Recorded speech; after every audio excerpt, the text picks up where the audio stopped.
Bem-vinda, mulher! Que bom que você está aqui de novo. Olha, nas reuniões anteriores, então, nós lemos o primeiro capítulo de Mateus. Eu falei um pouquinho sobre Herodes, para que agora eu te preparasse para o que vem. Nós vamos falar do nascimento de Jesus. Pega a sua Bíblia e vamos ler juntas.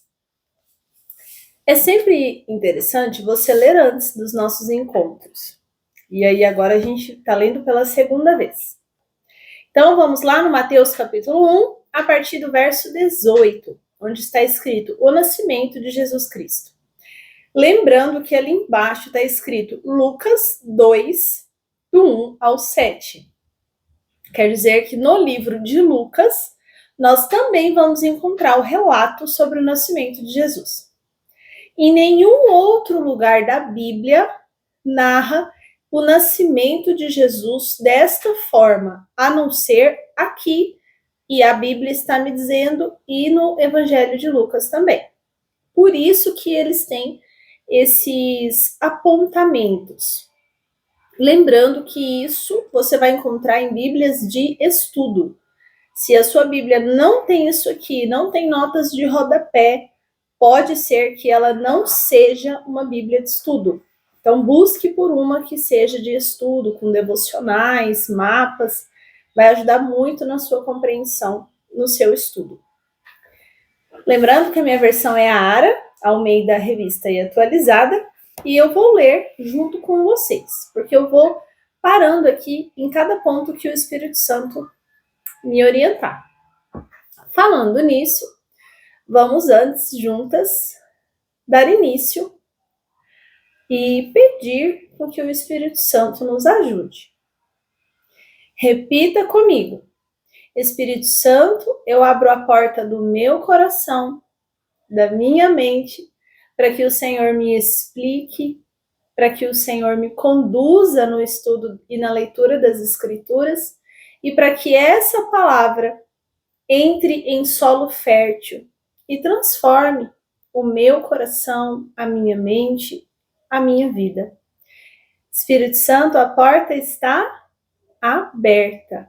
Em nome de Jesus. Amém. Vamos lá. Ora, o nascimento de Jesus Cristo foi assim.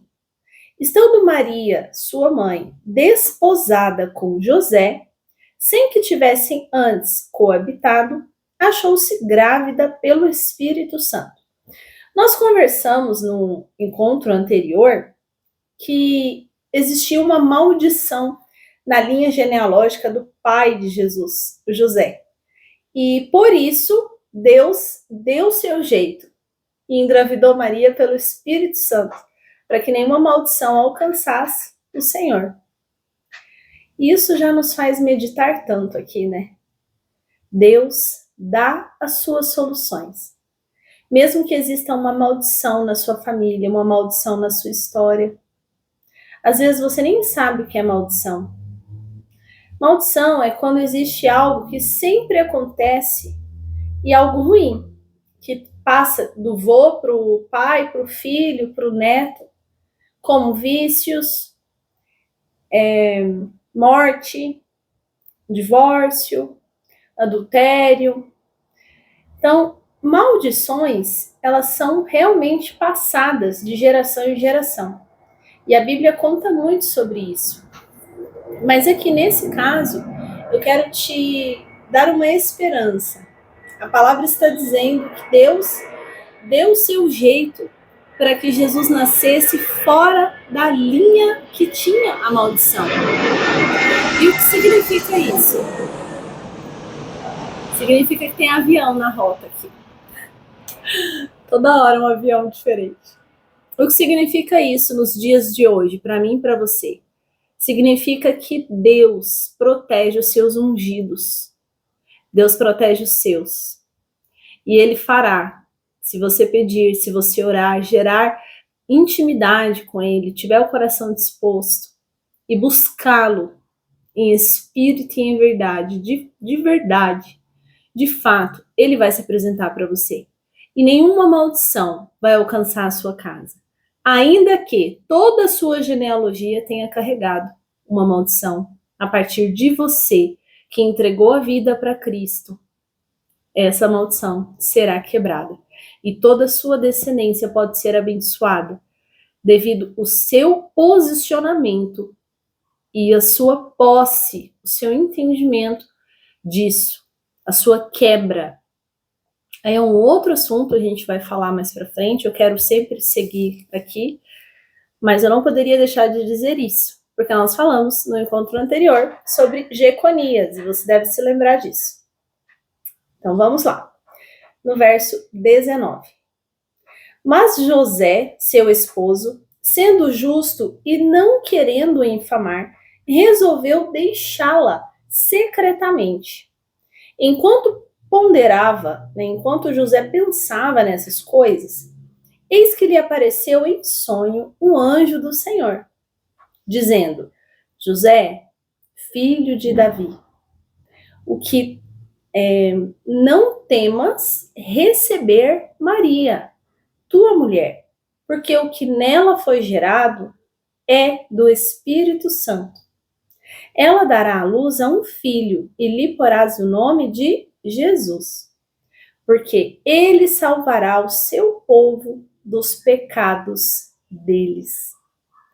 Ora, tudo isso aconteceu para que se cumprisse o que foi dito pelo Senhor por intermédio do profeta. Eis que a virgem conceberá e dará à luz a um filho, e ele será chamado pelo nome de Emanuel, que quer dizer Deus conosco. Despertado José do sono, fez como lhe ordenara o anjo do Senhor, e voltou com Maria, recebeu sua mulher. Contudo, não a conheceu, enquanto ela não deu à luz ao filho, a quem pôs o nome de Jesus. Conheceu, aqui nesse contexto, não teve relações sexuais. Gente, que lindo isso, né? Aqui, eu quero depois, no outro vídeo que eu vou precisar do quadro, vamos falar sobre os nomes de Jesus, porque diz que ele será chamado por Emanuel, mas o nome dele é Jesus, e eu já vi umas camisetas escrito Yeshua. Qual a relação de uma coisa com a outra e o que significa isso?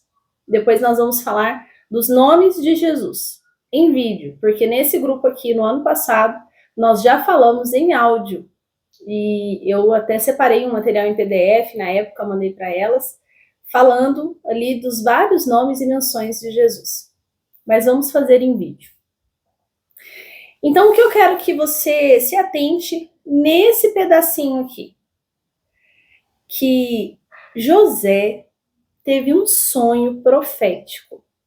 O anjo apareceu para José em sonho e disse a ele o que ele deveria fazer, e defendeu Maria.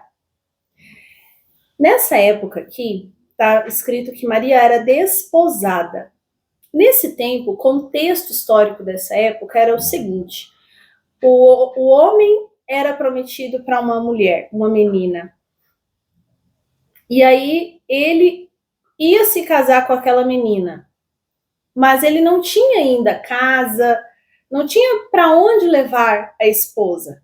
Então eles se casavam, que era esse compromisso, eles firmavam um compromisso, e esse homem agora deveria construir uma casa para que ele pudesse levar a sua esposa com dinheiro que não fosse de herança e que não fosse dinheiro dos pais. Então, esse ano ele ia trabalhar, reunir o valor necessário para dar início à sua vida conjugal com a sua esposa, além do valor que eles pagavam pela menina.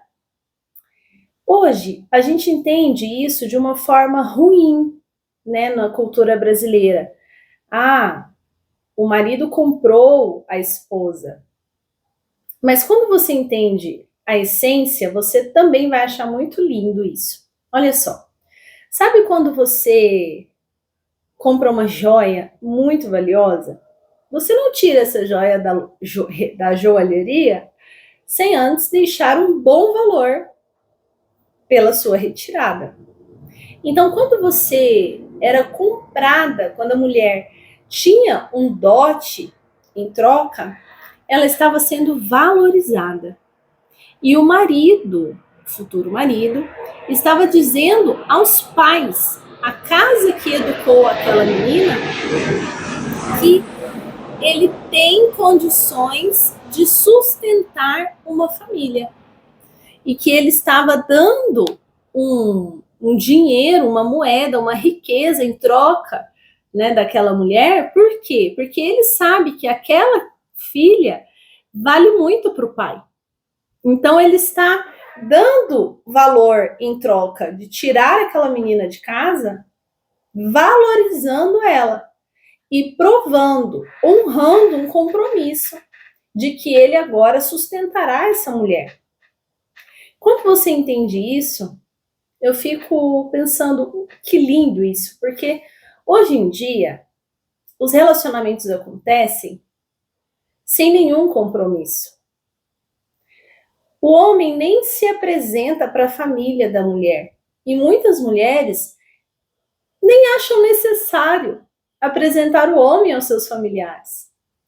Aí fazem más escolhas, se casam escondidos, se casam longe dos familiares. Depois acontecem problemas conjugais nesse relacionamento. Aí você descobre que ele é um homem violento, que ele é um homem ciumento, e várias outras coisas ruins você pode descobrir. E aí você vai entender a importância de, no contexto bíblico, a mulher tinha muito valor. Você vai entender a importância do que Deus está falando aqui, da forma que deveria ser. As famílias deveriam se conhecer e as famílias iam escolher o melhor marido para a filha e a melhor esposa para o filho. Porque as famílias educaram seus filhos juntos. Então, aquela mãe educou o filho junto com aquela outra mãe educou a filha. Então, eles foram educados na mesma cultura, nos mesmos princípios, com as mesmas ideias. Então, a probabilidade dessa relação ser de sucesso é muito maior do que a probabilidade de você pegar uma pessoa que foi criada em um outro ambiente, exposta a outros hábitos, outras culturas, com outro Deus, e agora você reúne os dois dentro de uma casa e diz, agora vocês vão ser uma só carne. Mas um concorda e o outro não. Um quer A, o outro quer B. Porque ele sempre fez dessa forma, o pai dele fazia dessa forma, e ele vai fazer dessa forma com você, mas o seu pai fazia diferente que a sua mãe.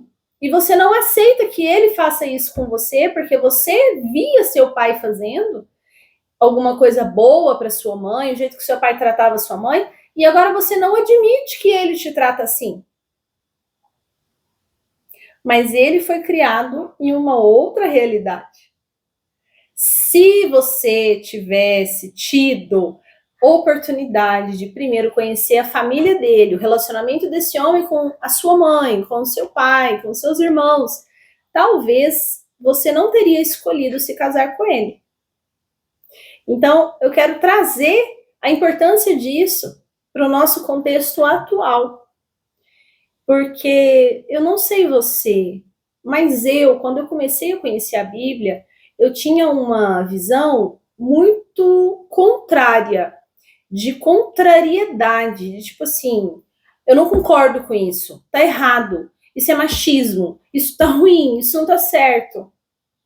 Mas depois que a gente vai realmente conhecendo e habitando com o Espírito Santo e sendo transformada, a gente vai entendendo a raiz de cada regra, de cada ordem, de cada lei que Deus deixou, e entendendo do quanto essas leis são para nos proteger.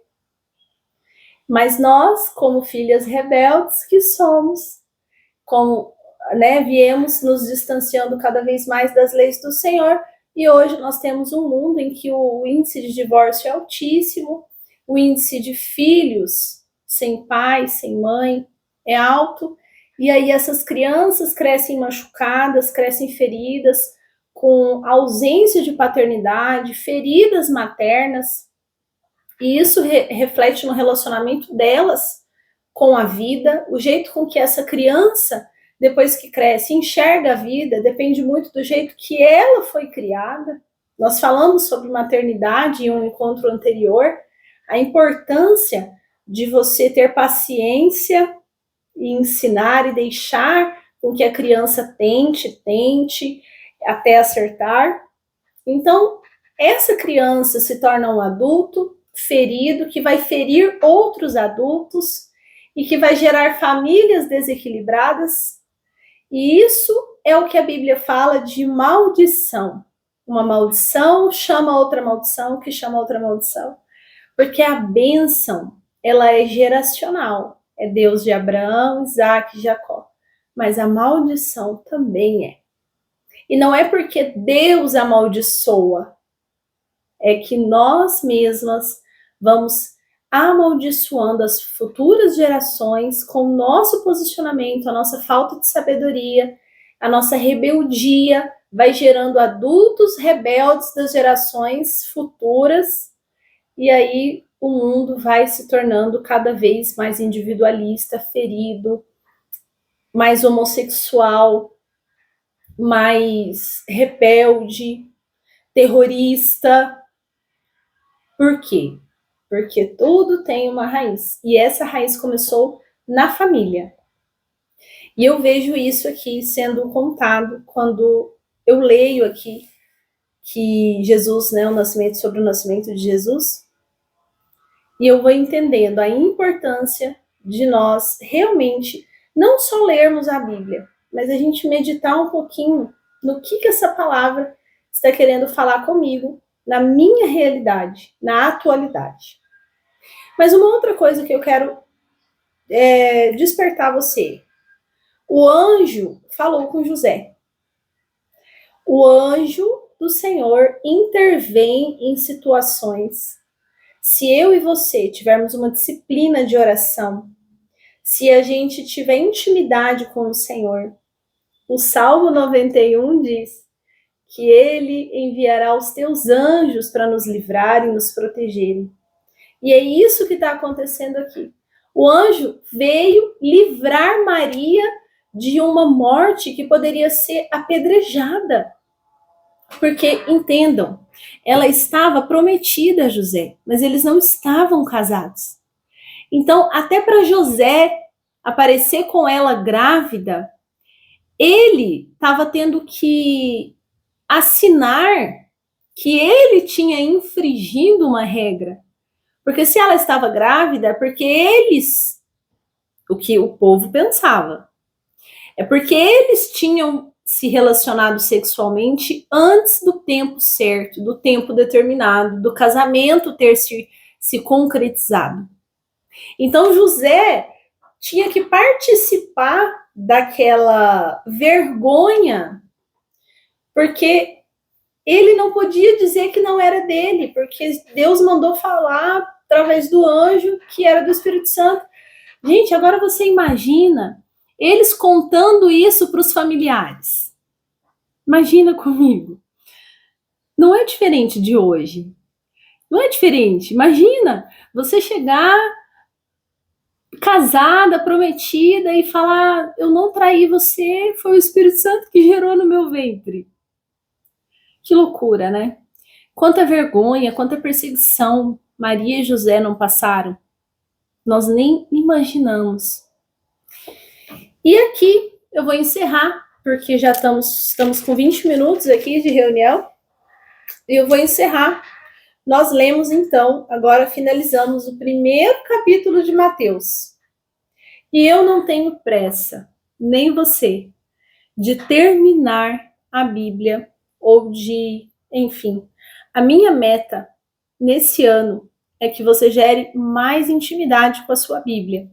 E só da gente pegar aqui e ler, eu tenho certeza que você já está fazendo algo novo, um ato novo para uma solução nova, um hábito novo para uma colheita nova. Você está fazendo coisas novas para ter resultados novos. E eu gostaria, então, que você pegasse e fosse lá no livro de Lucas, onde ele também narra esse nascimento aqui. Vai lá em Lucas capítulo 2 e leia do 1 ao 7, para você ver que com certeza ele tem algo a mais ou algo a menos, mas são histórias que falam da essência que é o nascimento de Jesus. Então, tem sido muito bom esse tempo com você, e eu te espero então na próxima leitura, no capítulo 2, onde nós vamos falar da visita dos magos.